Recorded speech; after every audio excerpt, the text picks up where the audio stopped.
Hello, students. This is a short introduction to sentence structure. I'm going to talk about how I think about sentence structure, how you can check your sentence for basic sentence structure errors and correct them. First, when I talk about sentence structure, I think the most important thing is to think about the main verb. Every sentence has a main verb. This is the core part of the sentence, the most important part of the sentence.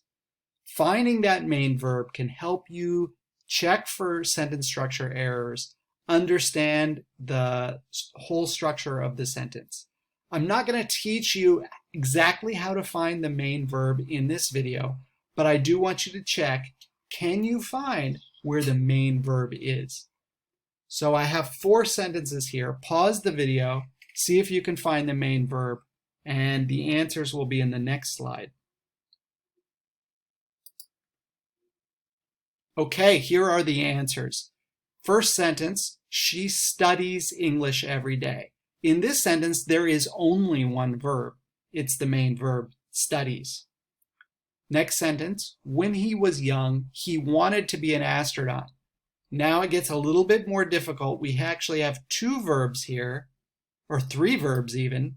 We have wanted, which is the main verb. We have was, and we even have to be, which is an infinitive verb. Which one is the main verb and how do you know? Well, if we look at he was young over here, he was young looks like a good sentence. It's a clause. However, it's part of when. It's dependent on when. It can't be the main clause in this sentence because it depends on something else in the sentence.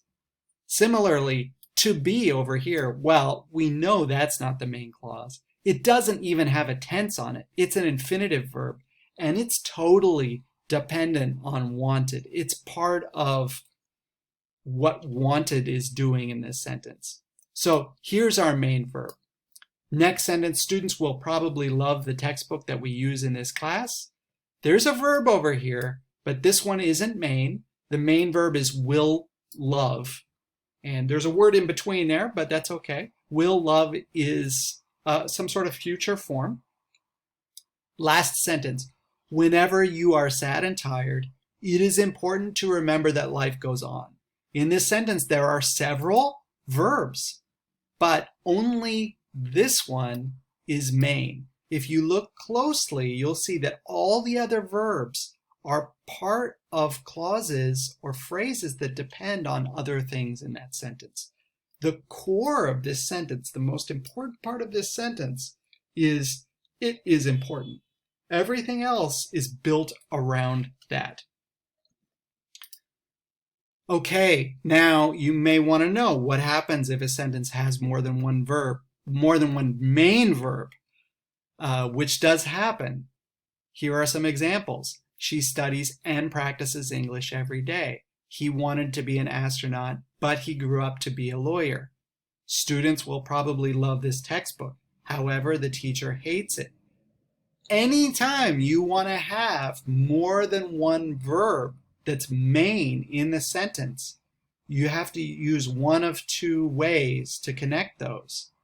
You have to either use and, but, so, or, and so on. We call these coordinators. Or you can use a semicolon to join 2 clauses. So here we have 2 clauses. Oops. Here we have 2 clauses, each with main verbs in the sentence connected by a semicolon. Okay, let's go over 2 common errors that I see. Error number 1, fragment. Fragment just means part of something, so it's missing a verb, missing a subject, or sometimes it's missing a whole clause. It doesn't even have a main verb or a subject that goes with that verb. Take a look at these 3 sentences. Again, you can pause and see if you know how to fix them. Okay, so how do you fix these sentences? How do you correct them? Simple. To correct a fragment, all you need to do is add what's missing. So in this first sentence, there was a verb missing, so we can add the verb is. In the second sentence, there's a subject missing, and so we could add the subject. In the third sentence, there is no main verb. There's a whole clause missing. It says, because I didn't want to study. But notice this clause here is part of this phrase started by because. It's dependent on because. That means we need to add a main clause that's not dependent on anything. That can be the main clause for the sentence. Okay, the other error that I see quite a bit is actually two errors, but they're very, very similar to each other. One we call a comma splice, and that's when you have two main clauses connected only with a comma. For example, this test will be difficult, comma, I have to study for it. And this is a mistake because we have, look, a verb here, that's a main verb. We have another verb here, that's a main verb, but they're only connected with a comma. These two main verbs that appear in two different clauses are only connected with a comma. And we talked in an earlier slide about two ways to connect two main clauses, two ways to connect two main verbs, and a comma is not good enough.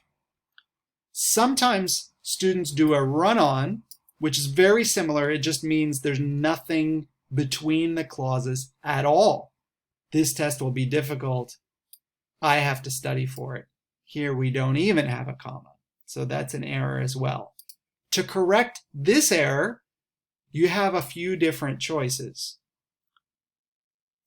Here I have four possibilities. The first is to add a comma with a coordinator. That's and, but, so, or, and so on. The second is to add a semicolon. We talked about these already. The third would be to just use a comma, or sorry, use a period.